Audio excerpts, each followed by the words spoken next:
In my mind, I imagine myself joining her, telling me about her findings just as she's telling me about them now. I have a hope that she'll never have to go back to that again, but only if we can prove ourselves by the end of the trial. "What is this one?" she asks, disrupting my train of thought. I study it for a moment, finding the strange looping patterns of the crooked wall carvings. I feel my heart beat a little faster as I read them. It's a love story, I say. A long time ago, an Avroxy had a mate, and he realized he felt something more for her. But the traditions were much harsher back then, and she had to be sacrificed after giving birth, so they couldn't stay together. I guess this is his love note to her. "That's horrible," Laura says sadly. "Did you ever have to find a mate?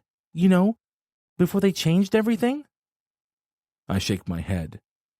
My grandfather was the last of the Avroxy to participate in sacrifice, I tell her.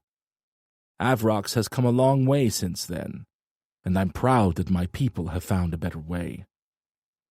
"But the mating program has been around for a while. Have you never tried looking for anyone before?" I've thought about it, but it just wasn't something I was interested in. I have my training and my future to think about. "And what's your future?" To be happy, like everyone, I guess, and to show the galaxy my true strengths as a fighter. Laura stands up, examining a nearby painting of ancient practices of mating. "Sounds lonely," she says. "So does researching in a library," I reply. She turns to me, making a face at my remark. "That's one of my fears, I guess," I say. To be alone. I spent my whole life training. As soon as I finished my lessons as a child, I never knew my mother. She was allowed to stay, but for some reason she didn't want to. Father died in one of the more recent wars, so it's just been me ever since." Laura rocks on her feet. I remember that it's polite to also ask about others' personal lives. "What about you?" I ask. She shrugs. "I'm very fortunate, I guess," she says. "I still have my parents, and I have a job that I like for now. I guess I really want to do something great with my research. I've been trying to get money to study ancient languages. If I could publish my work so others could see it and understand it, it would mean the world to me." She smiles sadly at me, and I realize how important this must be for her. "I think you can do it," I tell her, reaching out towards her hand. She slips her fingers in between mine. "I bet you'll be a great fighter, too," she says.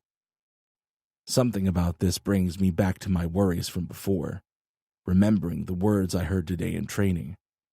I brush them aside, not wanting them to get in the way of this moment. We walk back through the jungle, and I help Laura over some rocks on our path. "So, was that one of the things on the list?"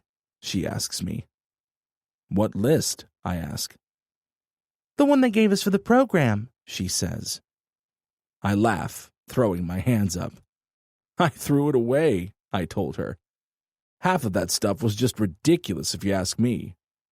I'm glad to hear that she's actually laughing with me. "You're right," she says.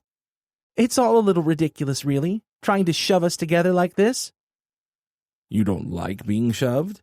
I ask with a raised eyebrow. She chuckles, and suddenly I jump towards her and knock her to the ground.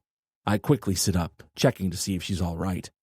Leaves and vines are strewn through her hair, but she's fine.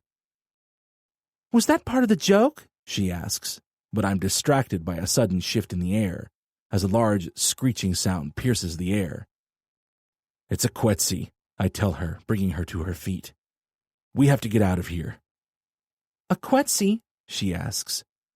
Before I can even explain, she gets a first-hand look as an enormous, sharp-toothed bird lands in front of us. There's no time to run now. If we do, we'll be snatched up for sure by those razor-like teeth. "Get behind one of those rocks," I tell her calmly.